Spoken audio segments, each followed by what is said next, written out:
1835, Darwin visitó un pequeño grupo de islas del Pacífico Oriental, conocido como Archipiélago de las Islas Galápagos.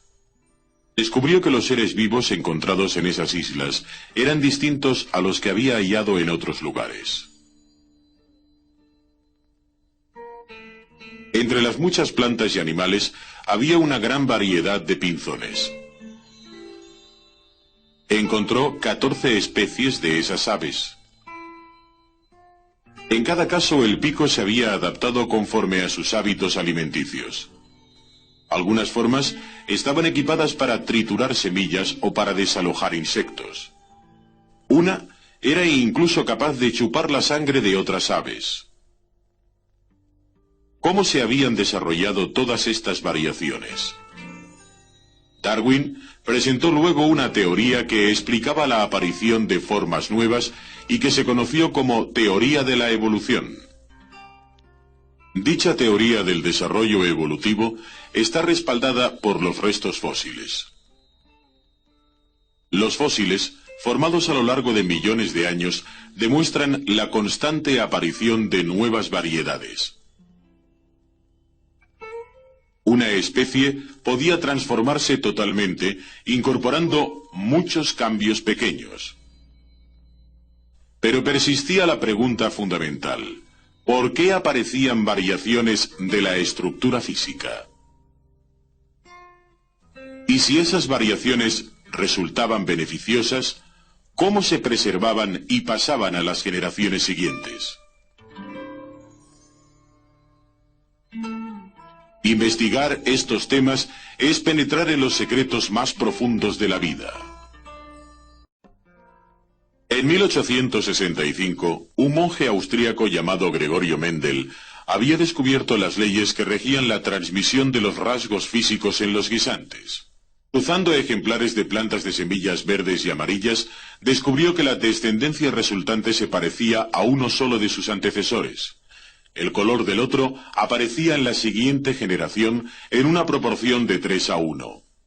Mendel también observó que los rasgos de color eran independientes de otros, como los del tamaño y la forma de la semilla. Llegó a la conclusión de que unas diminutas unidades físicas eran las portadoras de esos rasgos. Aunque a veces sus efectos estaban ocultos, las unidades estaban siempre presentes. Hoy, esas unidades se llaman genes. Con la invención del microscopio se hallaron pruebas para respaldar la teoría de Mendel. Por primera vez pudieron ver los científicos cómo se reproducían las células vivas. Primero el contenido del núcleo se condensaba en largas hebras. Eran los cromosomas. Estos se dividían en dos grupos, cada uno aparentemente idéntico al original. Se separaban y se formaban dos nuevas células.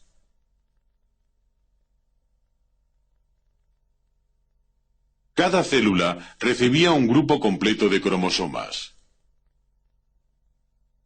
¿Era posible que las unidades genéticas de Mendel estuvieran en los cromosomas? Eso explicaría cómo pasaban los rasgos de una generación a otra. Pero no se alcanzaría una mejor comprensión del proceso hasta que pudieran aislarse los cromosomas de una célula para estudiarlos directamente.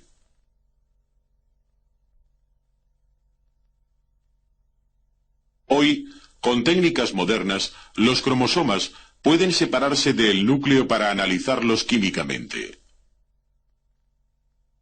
Aquí, las células de un tumor de ratón se enfrían y se concentran en una centrifugadora.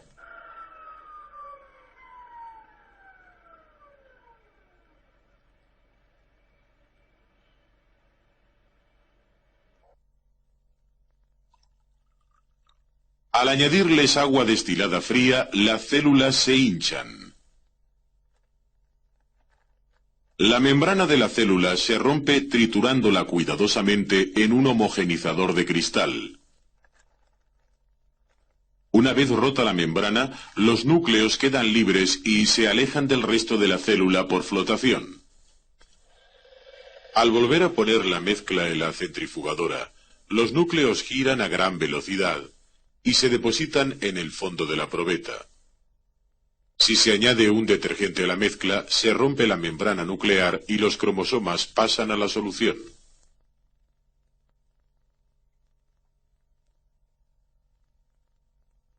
Los cromosomas están compuestos principalmente por proteínas.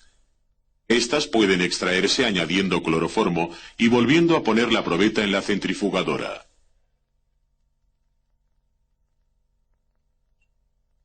El líquido lechoso contiene las proteínas, que constituyen unas 3/4 partes de la masa de los cromosomas. El líquido claro que queda arriba se extrae para someterlo a más análisis. El paso final es añadir alcohol frío.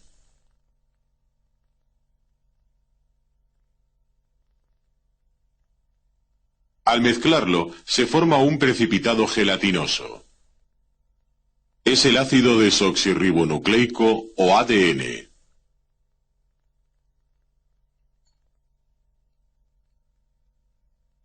El conocimiento de esta sustancia ha revolucionado la ciencia de la biología.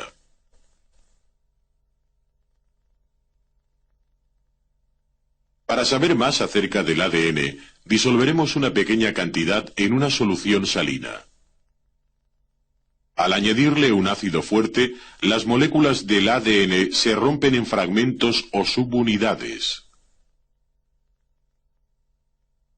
Usando una técnica llamada cromatografía en capa delgada, podemos separar esas subunidades. La separación, por lo general, tarda varias horas en producirse, durante las cuales el disolvente del fondo sube por acción capilar. Bajo una luz ultravioleta vemos que las subunidades suben a diferentes velocidades.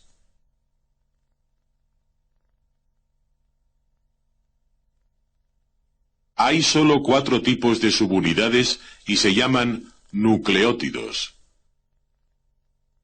Estructuralmente, los nucleótidos son similares: un fosfato, un azúcar y 4 bases diferentes: timina, citosina, adenina y guanina.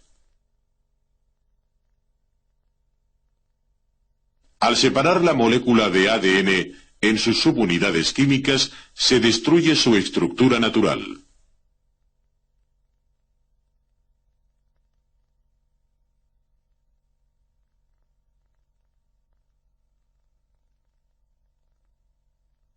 Vamos ahora a estudiar la estructura del ADN.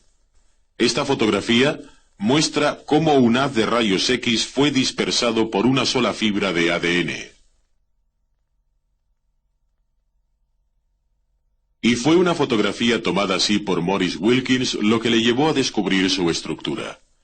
En 1953, el Dr. Watson y el Dr. Crick hicieron un esquema de la estructura del ADN y en 1962 recibieron el premio Nobel.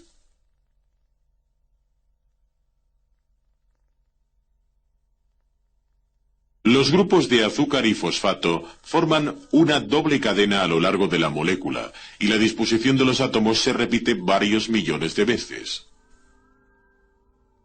Uniendo las cadenas están las bases: la adenina, siempre unida a la timina por 2 enlaces de hidrógeno, y la guanina, siempre unida a la citosina por 3.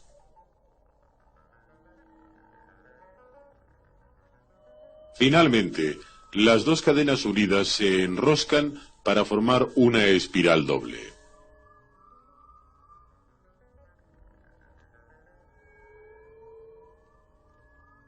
Esta es la estructura de la molécula de ADN.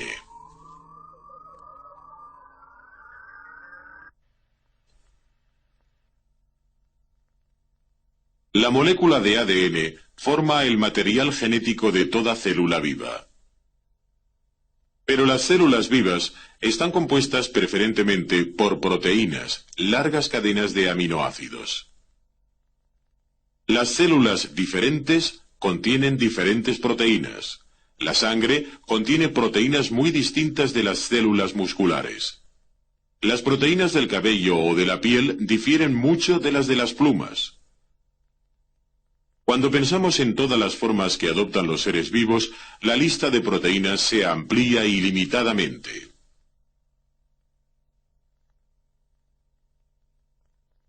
En el instante de la fecundación, un individuo hereda toda la información necesaria para producir proteínas que está en dos juegos de genes heredados. Un juego procede del óvulo sin fertilizar de la madre, el otro del espermatozoide del padre.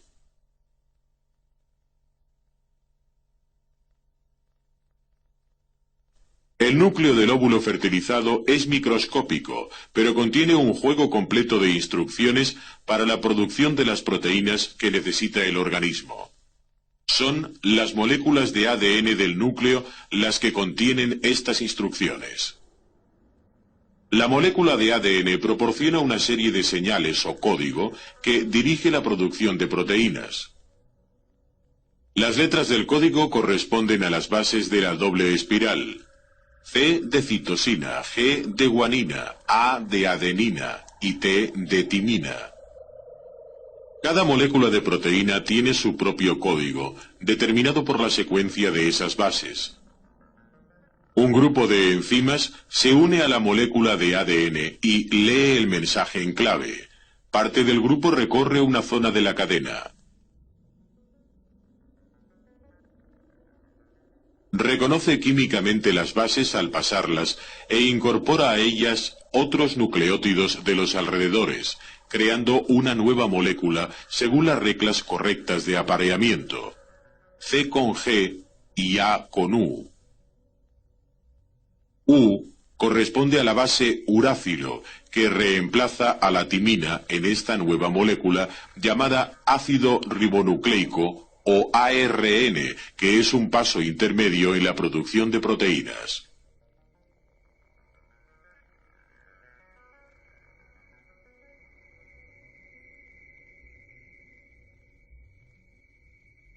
Estas nuevas moléculas reciben el nombre de ARN mensajero, porque llevan el mensaje transcrito desde el núcleo, atravesando la membrana nuclear, hasta unos orgánulos del citoplasma, que son los ribosomas.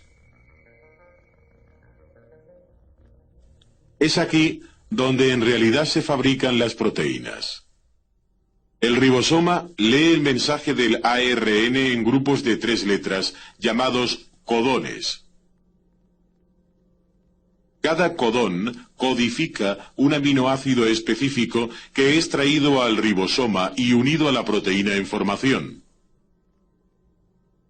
A medida que se van leyendo los codones a través del ribosoma, se alarga la molécula de proteína que está siendo formada.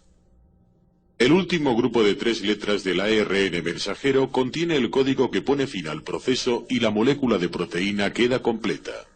Podemos decir que la síntesis de la proteína es un proceso de 2 etapas. La secuencia de las bases del ADN del núcleo se transcribe en una secuencia igual en una molécula de ARN mensajero. Esta secuencia de bases se traduce a su vez en una secuencia de aminoácidos que forma la molécula de proteína. Actualmente, el gen mendeliano se interpreta como un trozo de ADN capaz de codificar una proteína.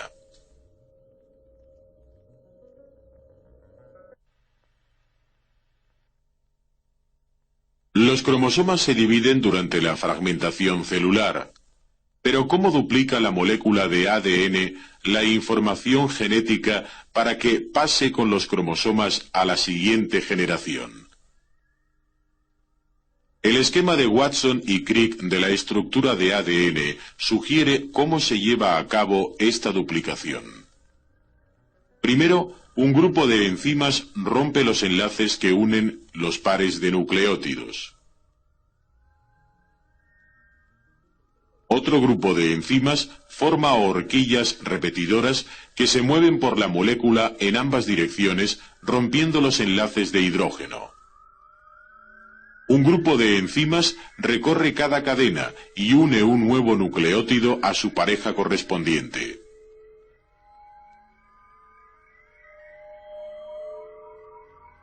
Este proceso continúa hasta que se forman 2 moléculas completas de ADN.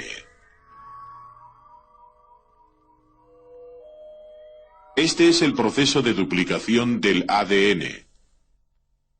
Ocurre antes de que la célula esté lista para dividirse. Las moléculas de ADN se separan con los dos juegos de cromosomas. Cuando se divide la célula, cada célula resultante recibe un juego completo de ADN. Las características de una especie, codificadas en el ADN, pasan de célula a célula y de generación a generación. Así es posible que una especie de planta o de animal permanezca millones de años sin cambios esenciales.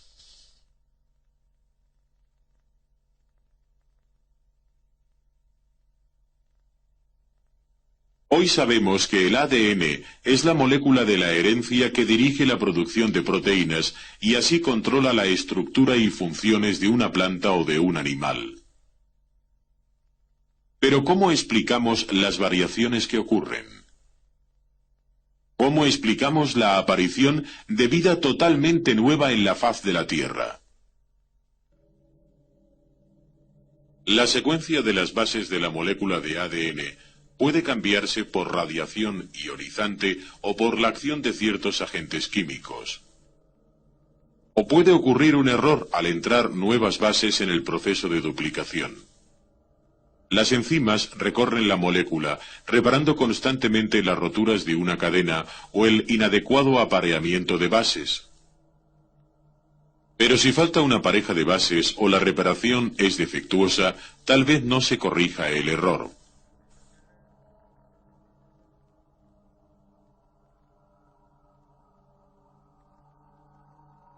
Una secuencia así alterada se llama mutación. Aunque son raras, cuando se produce una mutación, pasa de una generación a otra como cualquier otro carácter. El cambio en la molécula de ADN puede tener pocas consecuencias o puede cambiar radicalmente un organismo. Una mutación en la especie humana causa lo que se llama anemia drepanocítica.